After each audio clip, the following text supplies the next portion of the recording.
को इत्तला भिजवाई। महल में अल-आज़िद की मौत की खबर फैली। महल के किसी गोशे से रोना तो दूर की बात है, हल्की सी सिसकी भी न सुनाई दी। सिर्फ उन दो औरतों के आंसू बह रहे थे जो आखिरी वक्त उसके पास थीं। सुल्तान अजूबी चंद एक हुक्काम के साथ फौरन महल में गया। उसने देखा कि वहां बरामदों और गुलाम गर्दिशों में कुछ सरगर्मी सी थी। उसे शक हुआ। उसने मुहाफिज दस्ते के कमांडार को बुलाकर हुक्म दिया कि महल के तमाम कमरों में घूम जाओ, तमाम मर्दों, औरतों और लड़कियों को कमरों से बाहर निकाल कर सहन में बिठा दो और किसी को बाहर न जाने दो। किसी को कैसी ही जरूरत क्यों न हो, अस्तबल से कोई घोड़ा न खोले। सुल्तान अजूबी ने महल पर कब्जा करने का हुक्म दे दिया। उसने अजीब चीज ये देखी कि अल-आज़िद जो अपने आप को बादशाह बनाए बैठा था, जिसने औरत और शराब को ही जिंदगी जाना था, उसकी मैयत पर रोने वाला कोई न था। महल मर्दों और औरतों से भरा पड़ा था, मगर किसी के चेहरे पर उदासी का तासुर भी न था। तबीब सुल्तान अजूबी को अलग ले गया और उसे अल-आज़िद की आखिरी बातें सुनाई। उसने अपनी राय इन अल्फाज में दी कि आपको आखिरी वक्त उसके बुलावे पर आ जाना चाहिए था। सुल्तान अजूबी ने उसे बताया कि वो इस खदशे के पेश नजर नहीं आया कि इस शख्स का कुछ भरोसा न था, और दूसरी वजह यह थी कि इसे ईमान फरोशों से नफरत थी। मगर अब तबीब की जबानी अल-आज़िद का आखिरी पैगाम सुनकर सुल्तान अजूबी को सख्त पछतावा होने लगा। वो बहुत बेचैन हो गया और उसने कहा, अगर मैं आ जाता तो उसके मुंह से कुछ और राज की बातें निकलवा लेता। वो कोई राज सीने में न ले गया हो। मुतादिद मौरखीन ने अपनी तहरीरों में लिखा है कि अल-आज़िद बेशक अय्याश और गुमराह था। उसने सुल्तान अजूबी के खिलाफ साजिशों की पुश्त पनाही भी की, लेकिन उसके दिल में सुल्तान अजूबी की मोहब्बत भी थी। दो मौरखीन ने यह भी लिखा है कि अगर सुल्तान अजूबी अल-आज़िद के बुलावे पर चला जाता तो अल-आज़िद उसे और भी बहुत सी बातें बताता। बहरहाल तारीख साबित करती है कि अल-आज़िद के बुलावे में कोई फरेब नहीं था। उसने अपनी रूह की नजात के लिए और सुल्तान अजूबी की मोहब्बत के लिए गुनाहों की बख्शिश मांगने का ये तरीका इख्तियार किया। बहुत मुद्दत तक सुल्तान अजूबी तासुफ में रहा कि वो आखिरी वक्त अल-आज़िद के पास न जा सका। बाद में उन तमाम अफराद के खिलाफ इल्जामात सही साबित हुए जिनकी अल-आज़िद ने निशानदही की थी। सुल्तान अजूबी ने इन तमाम अफराद के नाम अली बिन सुफियान को देकर हुक्म दिया कि इन सब के साथ अपने जासूस और सुराग रसान लगा दो, लेकिन किसी को मुकम्मल शहादत और सबूत के बगैर गिरफ्तार न करना। ऐसे तरीके इख्तियार करो कि वो ऐन मौके पर पकड़े जाएं। कहीं ऐसा न हो कि किसी के साथ बेइंसाफी हो जाए। ये अहकाम देकर उसने तजहीज़ व तकफीन के इंतजामात कराए। उसी शाम अल-आज़िद आम कब्रिस्तानों में दफन कर दिया गया, जहां थोड़े ही अरसे बाद कब्र का नामो निशान मिट गया। सुल्तान अजूबी ने महल की तलाशी ली। वहां से इस कदर सोना, जवाहरात और बेशकीमत तहाइफ निकले कि सुल्तान अजूबी हैरान रह गया। उसने हरम की तमाम औरतों और जवान लड़कियों को अली बिन सुफियान के हवाले कर दिया और हुक्म दिया कि मालूम करो कौन कहाँ की रहने वाली है। इनमें से जो अपने घरों को जाना चाहती हैं उन्हें अपनी निगरानी में घरों को पहुंचा दो, और इनमें जो गैर मुस्लिम और फिरंगी हैं उनके मुताल्लिक पूरी छानबीन करके मालूम करो कि वो कहाँ से आई थीं और उनमें मुश्तबा कौन कौन सी है। मुश्तबा को आजाद न किया जाए बल्कि उससे मालूमात हासिल की जाएं। सुल्तान अजूबी ने महल से बरामद होने वाला माल दौलत उन तालीमी इदारों, मदरसों और हस्पतालों में तकसीम कर दिया जो उसने मिस्र में खोले थे। अल-आज़िद ने मरने से पहले अपने मुहाफिज दस्ते के सालार रज्जब के मुताल्लिक बताया था कि वो सूडान में रूपोश हैं, जहां वो सुल्तान अजूबी के खिलाफ फौज तैयार कर रहा है और वो सलीबियों से भी मदद लेगा। अली बिन सुफियान ने 6 ऐसे जांबाज मुंतखब किए जो लड़ाका जासूस थे। इनका कमांडर रज्जब को पहचानता था। उन्हें ताजरों के भेस में सूडान रवाना कर दिया गया। उन्हें यह हुक्म दिया गया था कि मुमकिन हो सके तो उसे जिंदा पकड़ लाएं, वरना वहीं कत्ल कर दें। जिस वक्त ये पार्टी सूडान को रवाना हुई उस वक्त रज्जब सूडान में नहीं था, बल्कि फलस्तीन के एक मशहूर और मजबूत किले शोबक में था। फलस्तीन पर सलीबियों का कब्जा था। उन्होंने इस खित्ते को अड्डा बना लिया था। मुसलमानों पर उन्होंने अरसा हयात तंग कर रखा था। मुसलमान वहां से कुंबा दर कुंबा भाग रहे थे। वहां किसी मुसलमान की इज्जत महफूज नहीं थी। सलीबी डाकुओं की सूरत भी इख्तियार करते जा रहे थे। वो मुसलमानों के काफिलों को लूट कर फलस्तीन में आ जाते, लड़कियों को भी अगवा कर लाते थे। यही वजह थी कि सुल्तान अजूबी सबसे पहले फलस्तीन को तहे-तेग करना चाहता था, ताकि मुसलमानों के जानो माल और आबरू को महफूज किया जा सके। इससे भी बड़ी वजह यह थी कि क़िबला अव्वल पर भी सलीबी काबिज थे, मगर मुसलमान उमरा का ये आलम था कि वो सलीबियों के साथ दोस्ती करते फिरते थे। रज्जब भी एक मुसलमान फौजी सरबराह था। वो सुल्तान के खिलाफ मदद हासिल करने के लिए सलीबियों के पास पहुंच गया था। उसके एजाज में किले में रक्स की महफिल गर्म की गई थी। रज्जब ने यह देखने की जरूरत ही महसूस न की कि बरहना नाच नाचने वालियों में ज्यादा तादाद मुसलमान लड़कियों की थी, जिन्हें सलीबियों ने कमसिनी में अगवा कर लिया और रक्स की तरबियत दी थी। अपनी कौम की बेटियों को वो काफिरों के कब्जे में नाचता देखता रहा और उनके हाथों शराब पीता रहा। उसके साथ 2 मुसलमान कमांडार भी थे। रात भर वो शराब और रक्स में बदमस्त रहे और सुबह सलीबियों के साथ बातचीत के लिए बैठे। इस इजलास में सलीबियों के मशहूर बादशाह गाय लोजिनान और कोनार्ड मौजूद थे। ان کے علاوہ چند ایک صلیبی فوج کے کمانڈر بھی تھے۔ رات کو رجب انہیں بتا چکا تھا کہ سلطان ایوبی نے سوڈانیوں کے حبشی قبیلے کے معبد کو مسمار کر کے ان کے پروہت کو ہلاک کروا دیا ہے۔ اس پر سوڈانیوں نے حملہ کیا، جسے صلاح الدین نے پسپا کیا اور اس نے خلیفہ العاضد کی خلافت ختم کر کے خلافت عباسیہ کا اعلان کر دیا ہے، مگر مصر میں کوئی خلیفہ نہیں رہے گا۔ رجب نے انہیں بتایا کہ اس کا مطلب یہ ہے کہ سلطان ایوبی مصر کا خود مختار حکمران بننا چاہتا ہے۔ رجب نے صلیبیوں کو اس اجلاس میں بتایا کہ وہ ان سے جنگی اور مالی مدد لینے آیا ہے اور وہ سوڈان جا کر فوج تیار کر لے گا۔ مصر میں بدنظمی اور ابتری پھیلنے کے لیے بھی اس نے صلیبیوں سے مدد مانگی۔ فوری طور پر دو پہلو سامنے آتے ہیں جن پر ہمیں توجہ مرکوز کرنی چاہیے، کونارڈ نے کہا۔ جس حبشی قبیلے کے مذہب میں صلاح الدین نے ظالمانہ دخل اندازی کی ہے، اسے انتقام کے لیے بھڑکایا جائے۔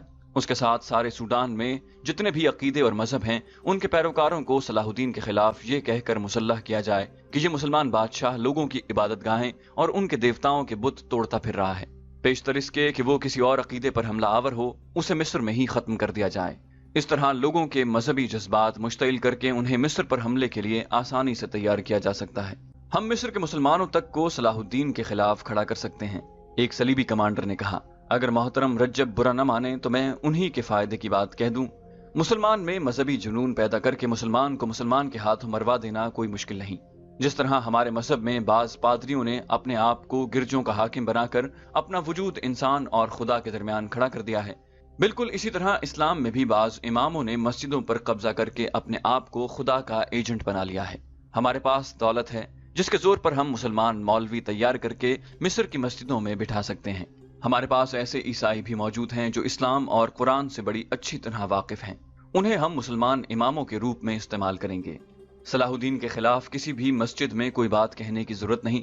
ان مولویوں کی زبانی ہم مسلمانوں میں ایسی توہم پرستی پیدا کریں گے کہ ان کے دلوں میں صلاح الدین کی وہ عظمت مٹ جائے گی جو اس نے پیدا کر رکھی ہے۔ یہ مہم فوراً شروع کر دینی چاہیے، رجب نے کہا۔ سلطان ایوبی نے مصر میں مدرسے کھول دیے ہیں جہاں بچوں اور نوجوانوں کو مذہب کے صحیح رخ سے روشناس کیا جا رہا ہے۔ اس سے پہلے وہاں کوئی ایسا مدرسہ نہیں تھا۔ لوگ مسجدوں میں خطبے سنتے تھے جن میں خلیفہ کی مدح سرائی زیادہ ہوتی تھی۔ صلاح الدین نے خطبوں سے خلیفہ کا ذکر ختم کروا دیا ہے۔ اگر لوگوں میں علم کی روشنی اور ذہنی بیداری پیدا ہو گئی تو ہمارا کام مشکل ہو جائے گا۔ آپ جانتے ہیں کہ حکومت کے استحکام کے لیے لوگوں کو ذہنی طور پر پسماندہ اور جسمانی طور پر محتاج رکھنا لازمی ہے۔ محترم رجب، ایک صلیبی کمانڈر نے مسکرا کر کہا، آپ کو اپنے ملک کے متعلق سبھی علم نہیں کہ وہاں درپردہ کیا ہو رہا ہے۔ ہم نے یہ مہم اسی روز شروع کر دی تھی جس روز صلاح الدین نے ہمیں بحیرہ روم میں شکست دی تھی۔ ہم کھلی تخریب کاری کے قائل نہیں، ہم ذہنوں میں تخریب کاری کیا کرتے ہیں۔ ذرا غور کریں محترم، 2 سال پہلے قاہرہ میں کتنے قہبہ خانے تھے اور اب کتنے ہیں؟ کیا ان میں بے پناہ اضافہ نہیں ہو گیا؟ کیا دولت مند مسلمان گھرانوں میں لڑکوں اور لڑکیوں میں قابل اعتراض معاشقے شروع نہیں ہو گئے؟ ہم نے وہاں جو عیسائی لڑکیاں بھیجی تھیں وہ مسلمان لڑکیوں کے روپ میں مسلمان مردوں کے درمیان رقابت پیدا کر کے خون خرابے کرا چکی ہیں۔ قاہرہ میں ہم نے نہایت دلکش جوا بازی رائج کر دی ہے۔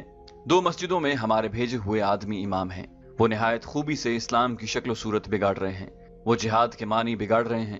ہم نے وہاں عالموں اور فاضلوں کے بھیس میں بھی کچھ آدمی بھیج رکھے ہیں جو مسلمانوں کو جنگ و جدل کے خلاف تیار کر رہے ہیں۔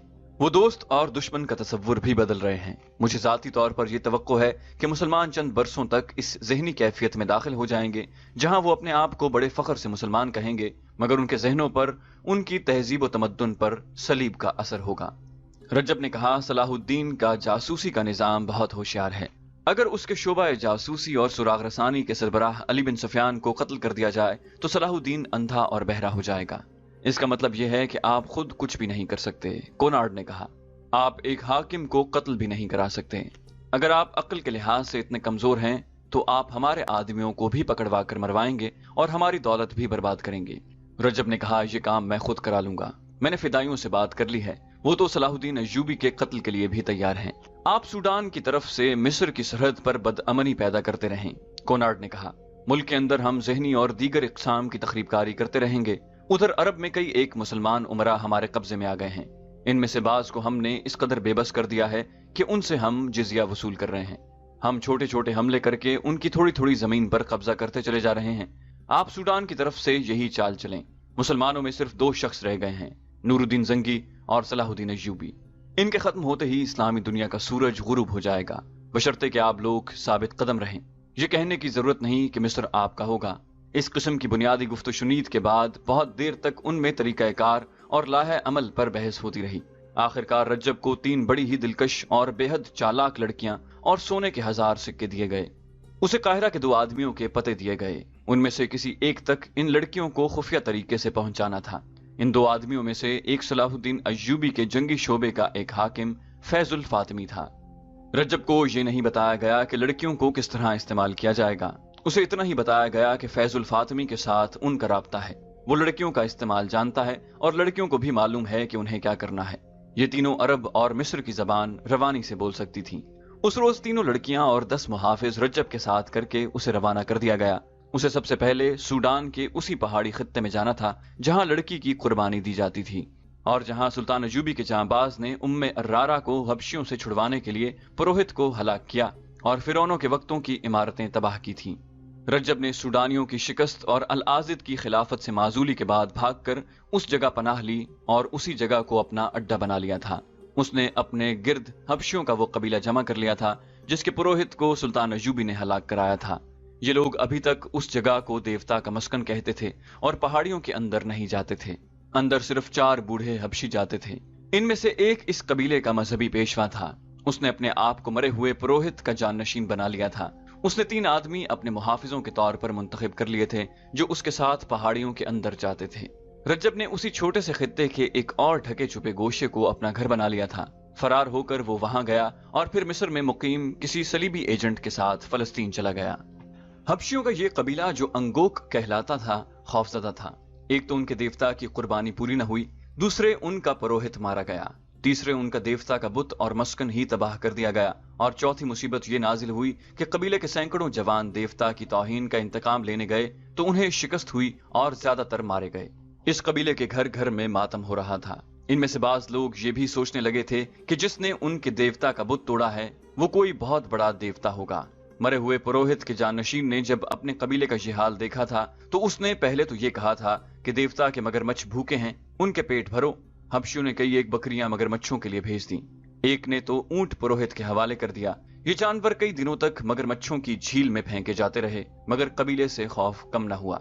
ایک رات نئے پروہت نے قبیلے کو پہاڑی جگہ سے باہر جمع کیا اور بتایا کہ اس نے دیوتاؤں تک رسائی حاصل کی ہے۔ دیوتاؤں نے یہ اشارہ دیا کہ چونکہ وقت پر لڑکی کی قربانی نہیں ہوئی اس لیے قبیلے پر یہ مصیبت نازل ہوئی ہے۔ دیوتاؤں نے کہا ہے کہ اب بیک وقت 2 لڑکیوں کی قربانی دی جائے تو مصیبت ٹل سکتی ہے، ورنہ دیوتا سارے قبیلے کو چین نہیں لینے دیں گے۔ پروہت نے یہ بھی کہا کہ لڑکیاں انگوک نہ ہوں اور سوڈان کی بھی نہ ہوں، ان کا سفید فام ہونا ضروری ہے۔ اتنا سننا تھا کہ قبیلے کے بہت سے دلیر اور نڈر آدمی اکٹھے ہو گئے۔ انہوں نے کہا کہ وہ مصر سے 2 فرنگی یا مسلمان لڑکیاں اٹھا لائیں گے۔ ادھر سے رجب فلسطین سے 3 صلیبی لڑکیاں 10 محافظوں کے ساتھ لا رہا تھا۔ اس کا سفر بہت لمبا تھا اور یہ سفر خطرناک بھی تھا۔ وہ سلطان ایوبی کی فوج کا بھگوڑا اور باغی سالار تھا۔ اسے معلوم تھا کہ سرحد کے ساتھ ساتھ سلطان ایوبی نے گشتی پہرے کا انتظام کر رکھا ہے، اس لیے وہ اپنے قافلے کو دور کا چکر کاٹ کر لا رہا تھا۔ اس کے قافلے میں 3 اونٹ تھے جن پر پانی، خوراک اور صلیبیوں کا دیا ہوا بہت سارا سامان لدا ہوا تھا۔ باقی سب گھوڑوں پر سوار تھے۔ کئی دنوں کی مسافت کے بعد وہ دیوتاؤں کے پہاڑی مسکن میں پہنچ گئے۔ اس سے ایک ہی روز پہلے قبیلے کے پروہت نے کہا تھا کہ 2 سفید فام اور سوڈان کے باہر کی لڑکیوں کی قربانی دینی ہے۔ رجب سب سے پہلے پروہت سے ملا۔ پروہت نے اس کے ساتھ 3 سفید فام اور بہت ہی حسین لڑکیاں دیکھیں تو اس کی آنکھیں چمک اٹھیں۔ یہ لڑکیاں قربانی کے لیے موزوں تھیں۔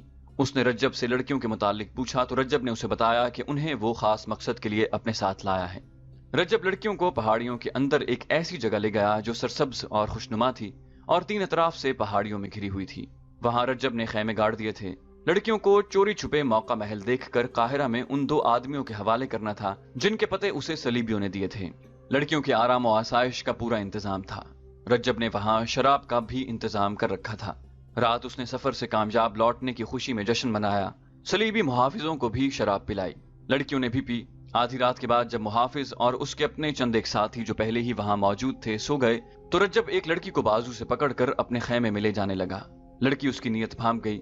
اس نے کہا کہ میں طوائف نہیں ہوں، میں یہاں صلیب کا فرض پورا کرنے آئی ہوں۔ میں آپ کے ساتھ شراب پی سکتی ہوں مگر بدی قبول نہیں کروں گی۔ رجب نے اسے ہنستے ہوئے اپنے خیمے کی طرف گھسیٹا تو لڑکی نے اپنا بازو چھڑا لیا۔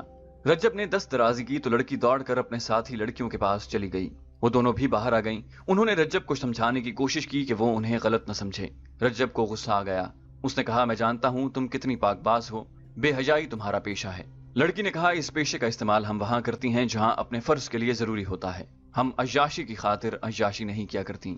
रज्जब उनकी कोई बात समझना नहीं चाहता था। आखिर लड़कियों ने उसे कहा, हमारे साथ 10 मुहाफिज हैं, वो हमारी हिफाजत के लिए आए हैं, इन्हें कल वापस चले जाना है। अगर हमने इनकी जरूरत महसूस की तो हम इन्हें यहाँ रोक सकती हैं या खुद यहाँ से जा सकती हैं। रज्जब चुप हो गया, मगर उसके तेवर बता रहे थे कि वो लड़कियों को बख्शेगा नहीं। वो रात गुजर गई। दूसरे दिन रज्जब ने फलस्तीन से लाए हुए मुहाफिजों को रुखसत कर दिया। दिन गुजर गया। शाम के वक्त रज्जब लड़कियों के साथ बैठा हुआ इधर उधर की बातें कर रहा था कि पुरोहित अपने 4 हबशियों के साथ आ गया। उसने सूडानी जबान में रज्जब से कहा, हमारे देवता हमसे नाराज हैं, उन्होंने 2 फिरंगी या मुसलमान लड़कियों की कुर्बानी मांगी है। ये लड़कियां कुर्बानी के लिए मौजू हैं, इनमें से 2 लड़कियां हमारे हवाले कर दो। रज्जब चकरा गया। उसने जवाब दिया, ये लड़कियां कुर्बानी के लिए नहीं हैं, इनसे हमें बहुत काम लेना है और इन्हीं के हाथों हमें तुम्हारे देवताओं के दुश्मन को मरवाना है। पुरोहित ने कहा, तुम झूठ बोलते हो, तुम इन लड़कियों को यहाँ तफरीह के लिए लाए हो, हम इनमें से 2 लड़कियों को कुर्बान करेंगे। रज्जब ने बहुत दलीलें दी, मगर पुरोहित ने किसी एक भी दलील को कबूल न किया। उसके दिमाग पर देवता सवार थे। उसने उठकर 2 लड़कियों के सरों पर बारी बारी हाथ रखे और कहा, ये दोनों देवता के लिए हैं, अंगोग की नजात इन दोनों लड़कियों के हाथ में है। ये कहकर वो चला गया। फिर रुक कर रज्जब से कहा, लड़कियों को साथ लेकर भागने की कोशिश न करना, तुम जानते हो कि हम तुम्हें फौरन ढूंढ लेंगे। लड़कियां सूडान की जबान नहीं समझती थीं। हबशी पुरोहित ने उनके सरों पर हाथ रखा। रज्जब को परेशान देखा तो उन्होंने रज्जब से पूछा कि ये हबशी क्या कह रहा था। रज्जब ने उन्हें साफ साफ बता दिया कि वो उन्हें कुर्बानी के लिए मांगता है। लड़कियों के पूछने पर उसने बताया कि वो तुम्हारे सर काट कर खुश्क होने के लिए रख देंगे और जिस्म झील में फेंक देंगे जहां मगरमच्छ जिस्मों को खाएंगे। लड़कियों के रंग फक हो गए। उन्होंने रज्जब से पूछा कि उसने उन्हें बचाने के लिए क्या किया है। रज्जब ने जवाब दिया, मैंने उसे समझाने के लिए सारी दलीलें दी, मगर उसने एक भी न सुनी। मैं इन लोगों के रहमो करम पर हूँ, मैं तो इन्हें अपने साथ मिलाना चाहता हूँ, ये मेरी फौज में शामिल होने के लिए तैयार हैं, लेकिन अपने अकीदे के इतने पक्के हैं कि पहले देवताओं को खुश करेंगे फिर मेरी बात सुनेंगे। रज्जब की बातों और अंदाज से लड़कियों को शक हो गया कि वो उन्हें बचा नहीं सकेगा या उन्हें खुश करने के लिए बचाने की कोशिश नहीं करेगा। उन्होंने गुज़श्ता रात रज्जब की नीयत की एक झलक देख ली थी, इससे वो उससे मायूस हो गई थी। रज्जब ने उन्हें रस्मी तौर पर भी तसल्ली न दी कि वो उन्हें बचा लेगा। लड़की खैमे में चली गईं। उन्होंने सूरत हाल पर गौर किया और इस नतीजे पर पहुंची कि वो यहाँ रज्जब की अय्याशी का जरिया बनने या हबशियों के देवता की भेंट चढ़ने के लिए नहीं आए। वो बेमकसद मौत नहीं मरना चाहती थी। उन्होंने वहां से फरार का इरादा किया। फरार होकर फलस्तीन तक खैरियत से पहुंचना आसान काम न था, मगर कोई चाराकार भी न था। ये लड़कियां सिर्फ खूबसूरत और दिलकश ही नहीं थीं, घुड़सवारी और सिपाहगरी की भी उन्हें तरबियत दी गई थी, ताकि जरूरत पड़े तो अपने आप का बचाव खुद कर सकें। उन्होंने फैसला कर लिया कि वो यहाँ से भागकर फलस्तीन चली जाएंगी। वो रात खैरियत से गुजर गई। दूसरे दिन लड़कियों ने अच्छी तरह देखा कि रात को घोड़े कहाँ बंधे होते हैं और वहां से निकलने का रास्ता कौन सा है। हबशी पुरोहित दिन के वक्त भी आया और रज्जब के साथ बातें करके चला गया। लड़कियों ने उससे पूछा कि वो क्या कह गया है। रज्जब ने उन्हें बताया कि वो कल रात तुम्हें यहाँ से ले जाएंगे। वो मुझे धमकी दे गया है कि मैंने उन्हें रोकने की कोशिश की तो वो मुझे कत्ल करके मगरमच्छों की झील में फेंक देंगे। लड़कियों ने उसे ये नहीं बताया कि वो फरार का फैसला कर चुकी हैं, क्योंकि उन्हें रज्जब की नीयत पर शक हो गया था। वो गैर मामूली तौर पर ज़हीन लड़कियां थीं। उन्होंने रज्जब के साथ ऐसी बातें की और ऐसी बातें उसके मुंह से कहलवाईं जिससे पता चलता था जैसे वो उन्हें बचाने की बजाय हबशियों को खुश करना चाहता है, ताकि वो उसे वहीं छुपाए रखें और उसे सुल्तान अयूबी के खिलाफ फौज तैयार करने में मदद दें। लड़कियों को ये शक भी हुआ कि रज्जब उन्हें ऐसी कीमत के इवज बचाने की कोशिश करेगा जो वो उसे नहीं देना चाहती थी। सारा दिन इसी शशोपंज में गुजर गया। रज्जब को शक न हुआ कि लड़कियां भाग जाएंगी। उसे उस वक्त भी शक न हुआ जब लड़कियों ने उसे कहा कि ऐसे जहन्नम नुमा सहरा में ऐसा सरसब्ज खित्ता कुदरत का अजूबा है, आओ जरा इसकी सैर करा दो। रज्जब उन्हें घुमाने फिराने लगा। आगे वो भयानक झील आ गई जिसके किनारे पर 5-6 मगरमच्छ बैठे थे। झील का पानी खलीज और बदबूदार था। एक लड़की ने कहा कि यूं मालूम होता है जैसे पहाड़ी के अंदर चश्मा है। सबने जब पहाड़ी के अंदर देखा तो एक लड़की की चीख निकल गई। पानी पहाड़ी के अंदर एक वसी गार बनाकर चला गया था। रज्जब ने कहा, ये हैं वो मगरमच्छ जो यहाँ के मुजरिमों को और कुर्बान की हुई लड़कियों के जिस्मों को खाते हैं। ऐसा हौलनाक मंजर देखकर लड़कियों के दिलों में फरार का इरादा और ज्यादा पुख्ता हो गया। उन्होंने सैर के बहाने फरार का रास्ता अच्छी तरह देख लिया और ऐसी नर्म जमीन देख ली जिस पर घोड़ों के कदमों की आवाज पैदा न हो। उनकी सैर की ख्वाहिश के पीछे यही मकसद था। उधर हबशी पुरोहित करीबी बस्ती में बैठा कबीले को ये खुशखबरी सुना रहा था कि कुर्बानी के लिए लड़कियां मिल गई हैं और कुर्बानी आज से चौथी रात दी जाएगी, जो पूरे चांद की रात होगी। उसने कहा कि कुर्बानी देवताओं के मस्कन और माबद के खंडरों पर दी जाएगी। उसके बाद हम ये माबद खुद तामीर करेंगे और जब ये माबद तामीर हो जाएगा तो हम इस कौम से इंतकाम लेंगे जिन्होंने हमारे देवता की तौहीन की है। निस्फ शब का अमल था। रजब और उसके साथियों को लड़कियों ने अपने खुसूसी फन का मुजाहरा करते हुए इतनी शराब पिला दी थी कि उनकी बेदारी का खतरा ही खत्म हो गया। वो बेहोश पड़े थे। लड़कियों ने सफर के लिए सामान बांध लिया, 3 घोड़ों पर जीने कसी, सवार हुई और इस नर्म जमीन पर घोड़ों को डाल दिया जो उनके दिन के वक्त देखी हुई थी। इस खित्ते के एक हिस्से में 4 हबशी मौजूद थे, लेकिन वो सोए हुए थे। उन्हें मालूम था कि जहां से कोई भागने की जरूरत नहीं कर सकता। अगर भागेगा तो सहरा उसे रास्ते में ही खत्म कर देगा। मगर लड़कियां इस हौलनाक कैद खाने से निकल गईं। वो उसी रास्ते से फलस्तीन जाना चाहती थीं जिस रास्ते से रज्जब उन्हें लाया था। वो थीं तो गैर मामूली तौर पर ज़हीन और उन्हें अस्करी तरबियत भी दी गई थी, मगर उन्हें ये इल्म नहीं था कि सहरा में इस कदर फरेब छुपे हुए हैं जो दानिशमंदों की अक्ल को भी अंधा कर दिया करते हैं। इतने तवील सहराई सफर पर लोग काफिलों की सूरत में निकला करते थे और उनके पास सहरा की हर आफत के मुकाबले का एहतमाम होता था। रात के वक्त तो सहरा सर्द था। लड़कियों ने उस जगह से कुछ दूर तक घोड़ों को आहिस्ता आहिस्ता चलाया, फिर एड़ लगा दी। घोड़े सरपट दौड़ने लगे। बहुत दूर जाकर उन्होंने घोड़ों की रफ्तार कम कर दी। बाकी रात घोड़े उसी रफ्तार पर चलते रहे। सुबह तुलू हुई और जब सूरज ऊपर आया तो लड़कियों के इर्द गिर्द रेत के गोल गोल टीले थे और उनसे आगे रेतली मिट्टी की ऊंची ऊंची पहाड़ियां खड़ी थीं। कोई रास्ता न था। उन्होंने सूरज से अपनी समत का अंदाजा किया और टीलों की भूल भुलैयों में दाखिल हो गईं। घोड़े प्यासे थे। हर घोड़े पर पानी का एक एक छोटा मशकीजा था जो एक दिन के लिए भी काफी नहीं था। घोड़ों को कहां से पानी पिलाया जाता? लड़कियां किसी नखलिस्तान की तलाश में चलती चली गईं। सूरज ऊपर उठता गया और सहरा को दोज़ख बनाता गया। नखलिस्तान का कहीं निशान और तसव्वुर भी नहीं था। रज्जब और उसके साथ ही सूरज तुलू होने के बाद भी न जागे। वो तो बेहोशी की नींद सोए हुए थे। पुरोहित अपने 3 हबशियों के साथ आया। उसने सबसे पहले लड़कियों के खेमे में देखा। खेमा खाली था। उसने रज्जब को जगाया और कहा, दोनों लड़कियां मेरे हवाले कर दो। रज्जब हड़बड़ा कर उठा और पुरोहित को कायल करने की कोशिश करने लगा कि वो इन लड़कियों को जाया न करे। उसने उसे तफसील से बताया कि इन लड़कियों से क्या काम लेना है, मगर पुरोहित ने उसकी एक बात न मानी। रज्जब ने अपने साथियों को जगाना चाहा तो हबशियों ने उसे पकड़ लिया। पुरोहित ने पूछा, लड़कियां कहाँ हैं? रज्जब ने वहीं से लड़कियों को पुकारा तो उसे कोई जवाब न मिला। खेमे में जाकर देखा, उन्हें इधर उधर देखा, वो कहीं नजर न आई। अचानक नजर जीनों पर पड़ी। तीनों जीनें गायब थीं। घोड़े देखे तो 3 घोड़े गायब थे। रज्जब ने पुरोहित से कहा, वो तुम्हारे डर से भाग गई हैं। तुमने बड़े काम की, लड़कियां भगा दी हैं। पुरोहित ने कहा कि उन्हें तुमने भगाया है और अपने 3 हबशियों से रज्जब के मुताल्लिक कहा कि इसे ले जाकर बांध दो। इसने अंगोक के देवता को फिर नाराज कर दिया है। अच्छे सवारों को बुलाओ और लड़कियों का पीछा करो, वो दूर नहीं जा सकती। रज्जब के एहतजाज और मिन्नत समाजत को नजरअंदाज करते हुए हबशी उसे अपने साथ ले गए और एक दरख्त के साथ उसे इस तरह बांध दिया कि उसके हाथ पीठ पीछे बंधे हुए थे। उसके सोए हुए साथियों के हथियार उठा लिए गए। फिर उन्हें जगा कर धमकी दी गई कि वो यहाँ से हिले तो कत्ल हो जाएंगे। थोड़ी देर बाद 6 घुड़सवार और शुतर सवार आ गए। उन्हें लड़कियों के ताक़ुब में रवाना किया गया था। रेत पर 3 घोड़ों के कदमों के निशान साफ थे।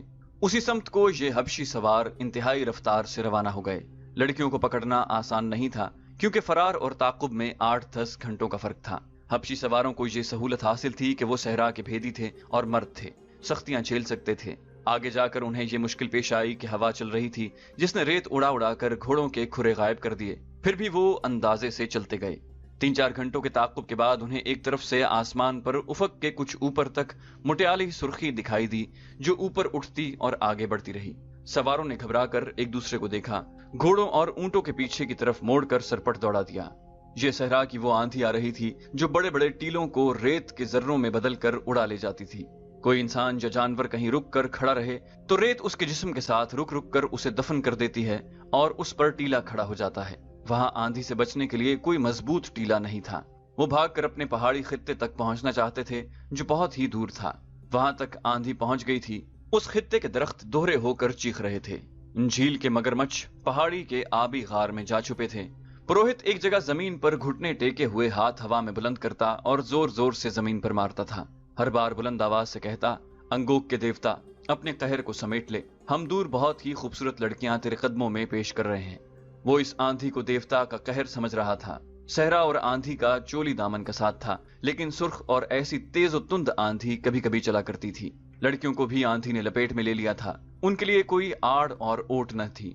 वो हबशियों के खतरे से तो बहुत दूर निकल गई थी, मगर सहरा के ऐसे खतरे में आ गईं जो उनके लिए जानलेवा साबित हो सकता था। उनके लिए दूसरी मुसीबत ये आई कि रेत की बौछारों और आंधी के जन्नाटों से घबराकर तीनों घोड़े मुंह जोर और बेलगाम होकर दौड़ पड़े। वो चूंकि इकट्ठे बिदके थे, इसलिए इकट्ठे ही दौड़ते जा रहे थे। इससे ये फायदा तो हुआ कि रेत में दब जाने का खतरा न रहा, मगर ये मालूम नहीं था कि बेलगाम घोड़े कहाँ जा रुकेंगे और वो जगह असल रास्ते से कितनी दूर होगी। लड़कियों में इतनी हिम्मत न थी कि घोड़ों को काबू कर लेती, और घोड़ों में इतनी हिम्मत न थी कि ज्यादा दौड़ सकते। वो प्यासे थे और आधी रात से मुसलसल चल रहे थे। थकन और प्यास घोड़ों को बेहाल करने लगी। एक घोड़ा मुंह के बल गिरा। उसकी सवार लड़की ऐसी गिरी कि घोड़ा उठा, और जब फिर गिरा तो लड़की उसके नीचे आ गई। उसे मरना ही था। कुछ और आगे गए तो एक घोड़े का तंग ढीला हो गया। जीन एक तरफ लुढ़क गई। उसकी सवार उसी पहलू पर गिरी, मगर पाया पांव रिकाब में फंस गया। लड़की जमीन पर घसीटी जाने लगी। तीसरी लड़की उसकी कोई मदद नहीं कर सकती थी। उसका अपना घोड़ा बेकाबू था। वो अपनी साथी की चीखें सुनती रही, फिर चीखें खामोश हो गईं, और वो लड़की की लाश को घोड़े के साथ जमीन पर जाता देखती रही। उस पर दहशत तारी हो गई। वो कितनी ही दलेर क्यों न थी, आखिर लड़की थी। जोर जोर से रोने लगी। ढीली जीन वाला घोड़ा यकलख्त रुक गया। तीसरी लड़की अपना घोड़ा रोक न सकी। उसने पीछे देखा। आंधी में उसे कुछ नजर न आया कि उसके घोड़े का क्या हशर हुआ। लड़की तो यकीनन मर चुकी थी। तीसरी लड़की अकेली रह गई। उसने रिकाबों से पांव जरा पीछे कर लिए। उसकी दहशत जदगी का यह आलम था कि उसने घोड़े की लगाम छोड़कर हाथ आसमान की तरफ उठाकर दुआ के लिए जोड़ दिए और गला फाड़ फाड़ कर खुदा को पुकारने लगी। मेरे अजीम खुदा, आसमानों के खुदा, मेरे गुनाह माफ कर दे। मैं गुनाहगार हूँ। मेरा बाल बाल गुनाहगार है। मैं गुनाह करने आई थी। मैंने गुनाहों में परवरिश पाई है। मेरे खुदा, मैं इस वक्त बहुत छोटी थी जब मुझे बड़ों ने गुनाहों के रास्ते पर डाल दिया। उन्होंने मुझे गुनाहों के सबक दिए, जवान किया और कहा कि जाओ मर्दों को अपने हुस्न और अपने जिस्म से गुमराह करो। उनके हाथों इंसानों को कत्ल कराओ, झूठ बोलो, फरेब दो और बदकार हो जाओ। उन्होंने बताया था कि ये सलीब का फर्ज है, तुम पूरा करोगी तो जन्नत में जाओगी। वो पागलों की तरह चिल्ला रही थी और उसके घोड़े की रफ्तार घटती जा रही थी। ज़ारो कतार रोते हुए उसने खुदा से कहा, तेरा जो मजहब सच्चा है, मुझे उसी का मौजज़ा दिखा। उसके अकीदे मुतजलजल हो गए थे। गुनाहों के एहसास ने उसके दिमाग पर काबू पा लिया था। मौत के खौफ ने उसे फरामोश कर दिया था कि उसका मजहब क्या है। उसे अपना माजी गुनाहों में डूबा हुआ नजर आ रहा था, और उसके दिल में ये एहसास बेदार होता जा रहा था कि वो मर्दों के इस्तेमाल की चीज है और उसे धोखे और फरेब के लिए इस्तेमाल किया जा रहा है, और अब सजा सिर्फ उस अकेली को मिल रही है। उसे गशी की लहर आई और गुजर गई। उसने धाड़ मारी और सर को झटक कर बुलंद आवाज से कहा, मेरी मदद कर मेरे खुदा, मैं अभी मरना नहीं चाहती। और उसके साथ ही उसे याद आया कि वो यतीम बच्ची है। मौत के सामने इंसान माजी की तरफ भागता है, जो इंसानी फितरत का कुदरती रद्द अमल है। उस जवान लड़की ने भी माजी में पनाह लेने की कोशिश की, मगर वहां कुछ भी न था। माँ नहीं थी, बाप नहीं था, कोई बहन भाई नहीं था। उसे कुछ याद आया कि सलीबियों ने उसे पाला, इस राह पर डाला जहां वो एक बड़ा ही हसीन धोखा बन गई थी। उसे अपने आप से नफरत होने लगी। वो अब बख्शिश चाहती थी। उसे गशी आने लगी। घोड़े की रफ्तार इतनी सुस्त हो गई थी कि वो बमुश्किल चल रहा था। उसके साथ आंधी भी थमने लगी। लड़की होश खो बैठी थी। तो दोस्तों, ये थी हमारी आज की एपिसोड। उम्मीद करते हैं आपको हमारी वीडियो पसंद आई होगी। जाने से पहले आपसे गुजारिश है कि अगर अभी तक आप हमारे चैनल के सब्सक्राइबर नहीं हैं तो इसे सब्सक्राइब कीजिए और साथ साथ बेल आइकन पर क्लिक कीजिए ताकि आपको तमाम वीडियोस फौरन मिलती रहें। और साथ साथ इस वीडियो को लाइक कीजिए, शेयर कीजिए और कमेंट करके हमें बताइए कि आपको हमारी वीडियो कैसी लगी। अगली वीडियो तक अपना ख्याल